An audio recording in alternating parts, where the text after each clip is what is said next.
और आप देख रहे हैं नेशन 24 न्यूज़ और आप देख रहे हैं हमारा खास कार्यक्रम यूपी का युवराज कौन। और इस खास कार्यक्रम के तहत हम लोग उत्तर प्रदेश में होने वाले विधानसभा चुनाव के जो समीकरण है, जो उटक पटक है, जो नेताओं की अदल बदल है, उस पर हमारी टीम बातचीत कर रही है और आपको दिखा रही है कि क्या है उत्तर प्रदेश के समीकरण और आने वाले 2022 के विधानसभा चुनाव में कौन होगा यूपी का युवराज। इस पर हमारी टीम सर्वे कर रही है और जानने की कोशिश कर रही है कि उत्तर प्रदेश की नंबर 1 बेहेट विधानसभा के समीकरण किस चक्र की ओर घूम रहे हैं और जो रुझान है वो किस पार्टी की ओर जा रहे हैं। इस कड़ी में आज हमारे साथ जो कौन बनेगा यूपी का युवराज कार्यक्रम के आज हमारे साथ खास मेहमान हैं मास्टर पवन राणा जी हैं, जो बेहेट विधानसभा के साड़ोली गदीम से ताल्लुक़ रखते हैं, जिन्होंने अपनी ज़िंदगी शिक्षा को समर्पित करने के साथ साथ और राजनीति में बहुजन समाज पार्टी के साथ अपनी सेवाएं शुरू की थी। राजनीतिक रूप में आकर के बड़ी राजनीति में अपनी मुख्य भूमिका निभाई बहुजन समाज पार्टी के साथ।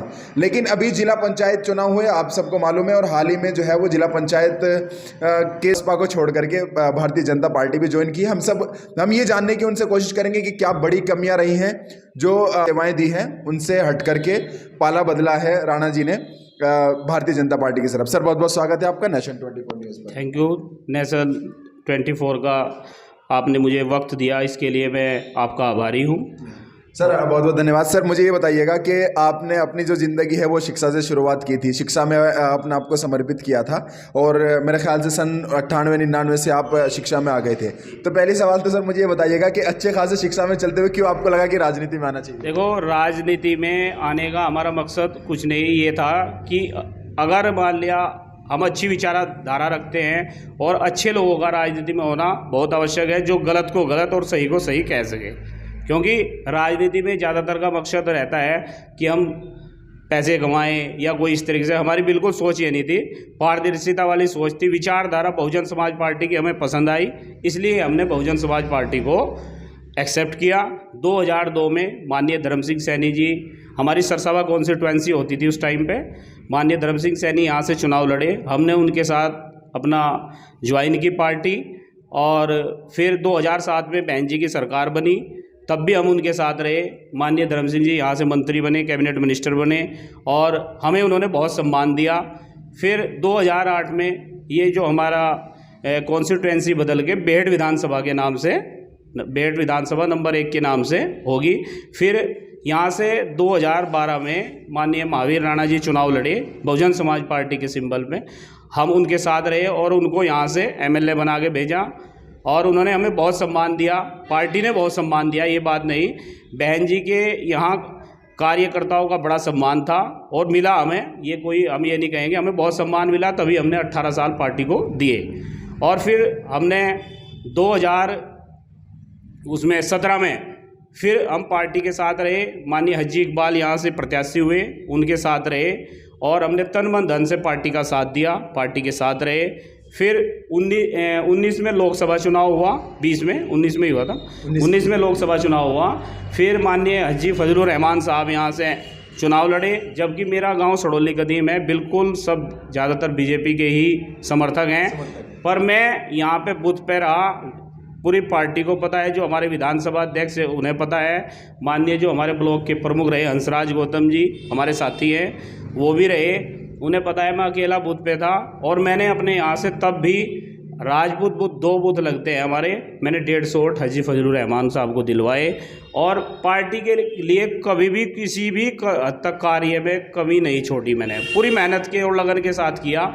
सर मैं आपको बीच में रोक के ये सवाल जानना चाह रहा हूँ कि आपने पार्टी के लिए इतनी मेहनत से काम किया है, 2002 से आप जुड़े हुए थे, आप 2012 में सेक्टर महासचिव रहे हैं, 2014 में आप विधानसभा महासचिव रहे हैं और आप जैसा कि आपने बताया कि पार्टी के लिए इतनी मेहनत की है, तो फिर क्या वजह रही है कि आपने बसपा को छोड़ दिया? देखो, बसपा को छोड़ने की हमारी वजह ये रही कि देखो, अगर मान लिया यहाँ जो अब हमारा ज़िले का संगठन है उसका वर्तमान में इतना बुरा हाल था कि वहाँ ये था कि भाई पैसे दे दो और टिकट ले लो। बंद कमरे में हमारी भी बात हुई, भाई जिसको वो जिला पंचायत का टिकट चाहिए वो एक साइड में आ जाओ, जो पैसे देने वाले हैं वो एक साइड आ जाओ, जो वैसे आदमी है वो अलग हो जाओ। हमने कहा भाई हमने 18-20 साल पार्टी की सेवा की, बड़ा चुनाव तो हम लड़ नहीं सकते भाई, इतने सामर्थ्य नहीं है, पर जो चुनाव हम लड़ सकते हैं आप वहाँ भी हमें कहीं एडजस्ट नहीं कर रहे। पूरी विधानसभा के अंदर हम 2 ठाकुर थे, बादशाह राणा जो विधानसभा के कोषाध्यक्ष थे वर्तमान में, और मैं विधानसभा संयोजक था, और उसके बावजूद उन्होंने दोनों की हमारी इच्छा ये थी कि ज़्यादा नहीं, हमारे में से दोनों में से एक टिकट तो हमें, भाई 10 सीटों में से एक टिकट तो हमें दे दो, पर हमें दोनों को दरकिनार किया। जबकि बादशाह राणा मेरे से भी पहले थे, वो हाजी एहसान कुरैशी जी जब चुनाव लड़े थे उनके टाइम से थे, पर उनको भी दरकिनार कर दिया। इसीलिए वो भी अभी महीना हुआ भी नहीं है पार्टी छोड़ के समाजवादी पार्टी ज्वाइन कर ली, क्योंकि उनकी विचारधारा देखो, विचारधारा के साथ आदमी चलेगा, वो अपनी विचारधारा के हिसाब से समाजवादी पार्टी में चले गए। अब हमारी विचारधारा और हमारी जो आस्था थी वो माननीय भैया योगी आदित्यनाथ जी में आस्था हमने जाहिर की, और दूसरे जो हमारी बेहट विधानसभा में हमारे आदरणीय भाई साहब बड़े भाई माननीय महावीर राणा जी, उनमें हमारी आस्था है और उनकी सोच हमारी सोच से मिलती है।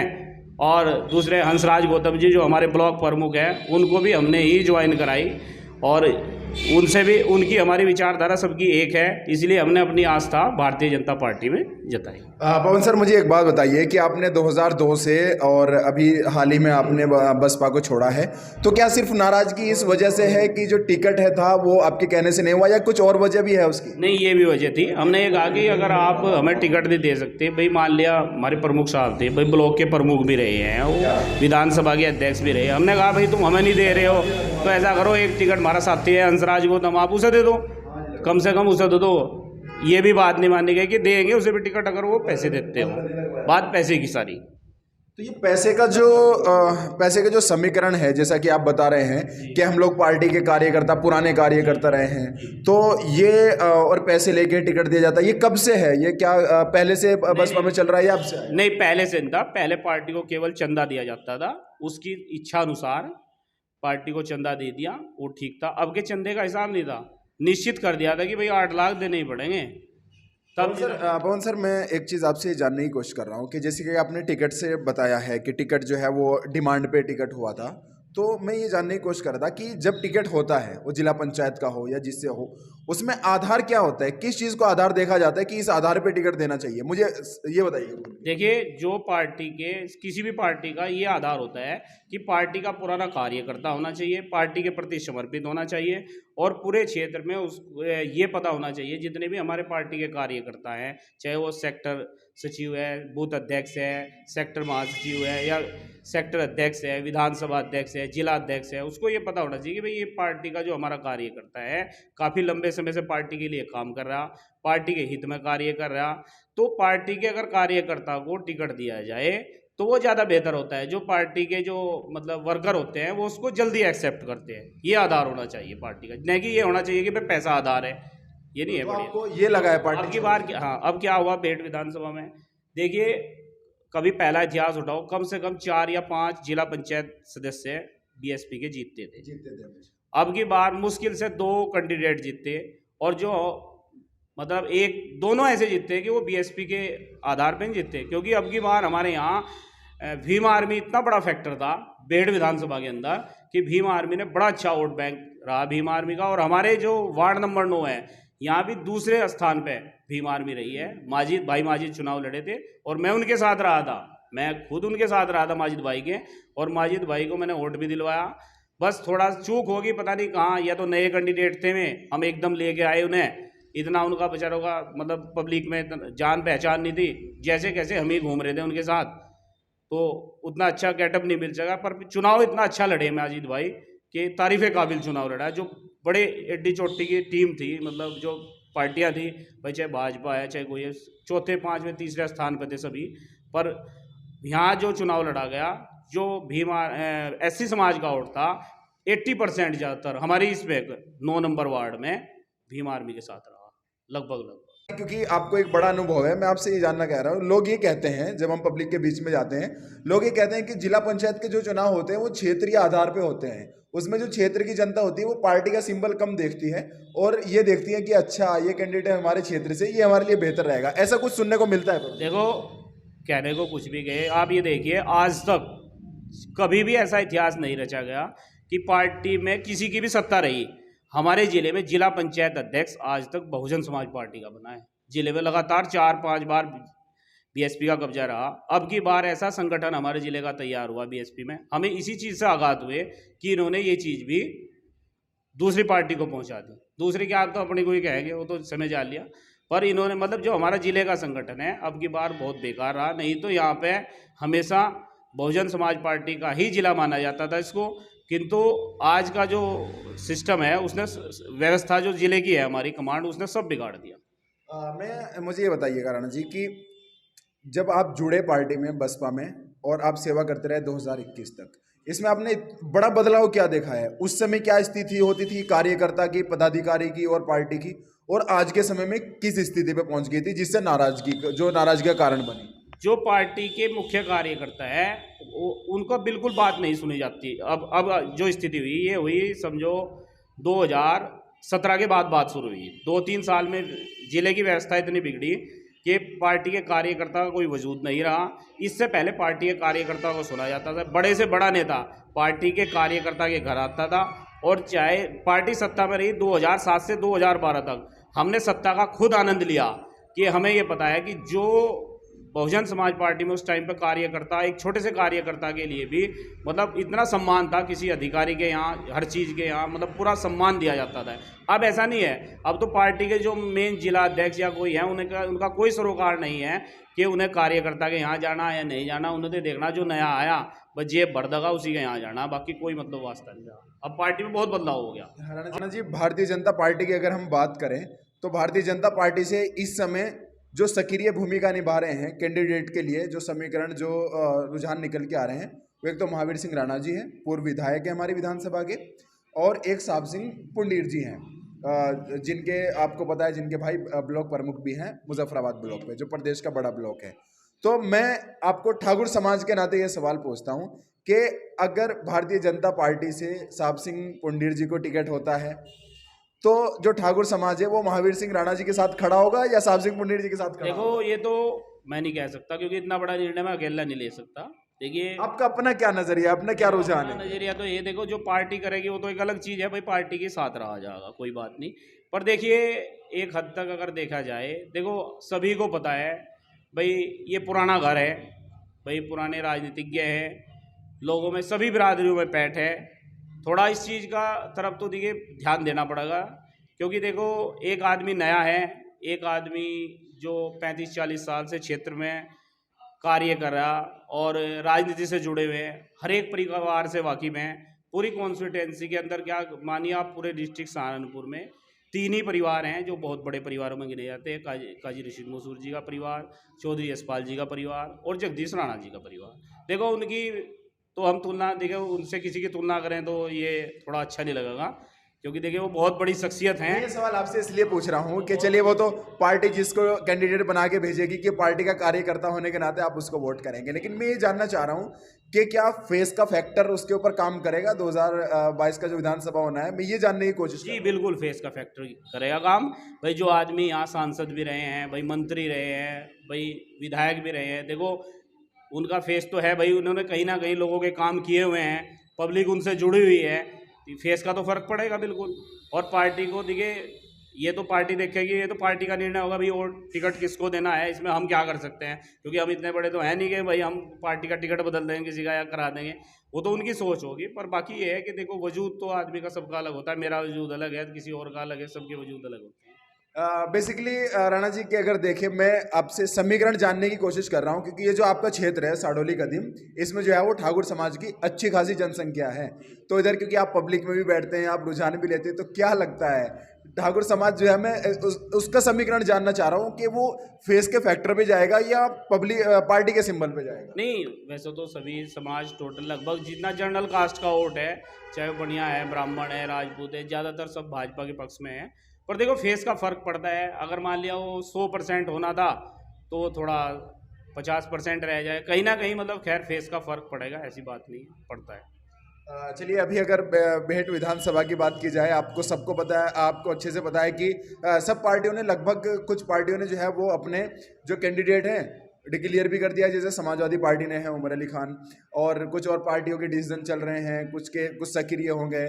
तो इन पूरी पार्टियों में आपको क्या लगता है इस बार बेहट विधानसभा में 2022 में किसका वर्चस्व रहने वाला है? किसको आप देखना चाहते हैं, किसको लग रहा है कि ये विधायक बन जाएंगे? देखिए भाई, बोलबाला जो अभी है, देखिए वो भारतीय जनता पार्टी का ही है, उसी की बात करेंगे हम। देखिए भारतीय जनता पार्टी का बोलबाला है, और देखो भारतीय जनता पार्टी जिसको टिकट देगी अच्छा तो रहेगा, पर देखिए वही फिर दोबारा रिपीट कर रहा है मैं आप वाली बात, जो चेहरे का फैक्टर है वो तो देखिए डिपेंड करेगा कि अगर देखो महावीर राणा एक अपने आप में शख्सियत हैं, और पार्टी अगर उनको देखती है तो बहुत अच्छा है, पार्टी के लिए अच्छा ही होगा, यही कहूँगा मैं तो।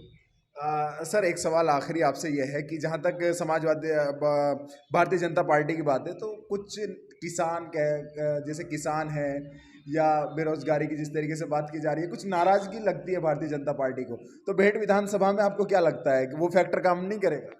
हमारी बेहट विधानसभा तो बहुत पिछड़ी विधानसभा है, यहाँ इतने किसान कहाँ हैं, यहाँ तो सब ये समझ लिए सब करने खाने वाले आदमी हैं, यहाँ इतने बड़े किसान नहीं हैं, यहाँ तो किसी गांव में हो गया एक दो किसान, बाकी सब आम जनता है। वो तो अपने जो आम यहाँ के कार्य है कि भाई यहाँ क्या विकास हुआ, क्षेत्र में क्या कार्य हुआ, कितना विकास हुआ, उसी चीज़ के ऊपर और कैंडिडेट के ऊपर वोट देगी यहाँ की जनता, क्योंकि उसके छोटे मोटे कार्य हैं, वो छोटे मोटे काम हैं उनके, क्योंकि यहाँ की जो पब्लिक है हमारी बेहट विधानसभा की, वो ना तो लड़ाकू किस्म की है, ना किसी झगड़ा चाहती है। यहाँ बेहट विधानसभा के अंदर प्यार मोहब्बत है, हिंदू मुस्लिम एकता का प्रतीक है बेहट विधानसभा।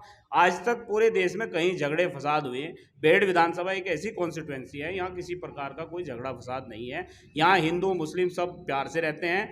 चुनाव के टाइम चुनाव की बात है, उसके बाद सब भाईचारा कायम है, वो ठीक है, वो चुनाव तक सीमित है। सर, मेरा एक आखिरी सवाल कि यूँ तो जो है जितने भी आज से पहले विधायक बने हैं उन्होंने भी दावा किया है कि हमने इतना काम कराया है, ये कराया है। हर विधायक अपने स्तर से काम कराने की कोशिश करता है। मौजूदा विधायक नरेश सैनी जी, वो भी दावा कर रहे हैं मैंने इतना काम कराया है। हर विधायक अपने हिसाब से काम कराता है। सर, मेरा आखिरी सवाल आपसे ये है, एक जिम्मेदार नागरिक होने के नाते, एक जागरूक नागरिक होने के नाते, आपको क्या लगता है कि बेहट विधानसभा में कौन से कार्य, कौन से मुद्दे अभी भी बाकी है जिन पे काम होना बहुत ज़रूरी है, और जिनको 2022 के बाद कोई भी विधायक बनता है अगर, तो उन पे काम होना बहुत ज़रूरी है कि ये काम होना? देखिए बेहट विधानसभा का सबसे बड़ा मुद्दा है बेरोजगारी। यहाँ की जो पब्लिक, क्योंकि हमारे यहाँ ना तो कोई उद्योग धंधा है, ना कोई मतलब ऐसा उद्योग धंधा है जिसमें लोग रोजगार करें। छोटे मोटे मान लिया है, जैसे बेहट में छोटी मोटी फैक्ट्री ऐसी लगा रखी लोगों ने, वहीं पे अपनी मेहनत मजदूरी कर रहे हैं लोग, अपने मतलब जीवन यापन कर रहे हैं, और कोई कॉलेजों में लग रहा, इसमें मतलब कोई रोजगार की व्यवस्था नहीं है बस हमारे यहाँ। अगर रोजगार में कोई भी बने विधायक, भाई आगे हम यही उनसे कहेंगे, मान लिया हम तो भाई मान लिया अगर आपकी बात, आप पत्रकार है, अगर हमारे मुख्यमंत्री से तक भी पहुंचती है, तो हम यही कहेंगे बेहट विधानसभा में मुख्य प्रॉब्लम है रोजगार की। रोजगार बहुत कम है, यहाँ के लोग बाग पंजाब हरियाणा उत्तराखंड में नौकरी कर रहे हैं और आके यहाँ पर रोटी खा लेने, बस बैठ के अपने रोटी खा लें, बाकी यहाँ रोजगार की व्यवस्था तो बिल्कुल भी नहीं है। हम तो यही कहें कि यहाँ के जो जनता है उसकी मुख्य समस्या है बेरोजगारी, उसको रोजगार दिया जाए, रोजगार की जो चीज़ है वो उपलब्ध कराई जाए। यहाँ कोई भी विधायक बने, चाहे वो मान लें नरेश सैनी है या कोई भी है, XYZ किसी भी पार्टी का बने, पर विधायक जो भी बने उसे यहाँ के रोजगार के बारे में सोचना पड़ेगा। यहाँ रोजगार नहीं दे पाया कोई, रोजगार की समस्या हमारे क्षेत्र में जो कि तो बनी हुई है, बड़ी समस्या है। यहाँ बहुत गरीब जनता रहती है, घाट क्षेत्र है, यहाँ मतलब इतना बड़ा विकास नहीं है। पूरी डिस्ट्रिक्ट सहारनपुर के सबसे पिछड़े हुए एरिया में हम रह रहे, यहाँ की जनता बहुत पीछे है, उनकी विचारधारा, उनकी सोच, क्योंकि वो यहाँ से निकल ही नहीं पाए। कि हर एक गांव में से, जैसे मरवे से भाई रिहान भाई हो गए, एक हाथ निकल गया वो अलग चीज़ है, नहीं तो बहुत बुरा हाल है। यहाँ की जनता को कुछ भी आप बस कह नहीं सकते। चलिए, बहुत बहुत शुक्रिया। तो ये हमारे साथ पवन सर थे जिन्होंने आपको बताया है कि क्या बड़ी स्वाभाविक रूप से जो एक समस्या है सर ने बताई है कि जिस तरीके से बेरोजगारी की जो समस्याएं हैं वो वाकई में बेहट विधानसभा में बनी हुई है, और हर विधायक के द्वारा दावा भी किया गया है कि हमने उसके ऊपर काम किया है, लेकिन धरातल पे जो है वो उसका उतना असर देखने को नहीं मिला। असर इतना देखने को मिलता है कि बेहट विधानसभा का जो आज का युवा है, ये जो आज के लोग हैं, वो दूसरे देशों में रोजगार के, दूसरे राज्यों में जैसे उत्तराखंड हो, हिमाचल हो, पंजाब हो या उत्तराखंड हो, तो इनमें जो है वो पलायन करने को मजबूर है, एक बड़ी समस्या है। तो देखना होगा कि 2022 में विधायक बनने के बाद क्या इस समस्या के ऊपर काम हो पाएगा या नहीं हो पाएगा। अपने सहयोगी शादान के साथ नेशन 24 न्यूज़ पर मैं रिहान अली, जय हिंद।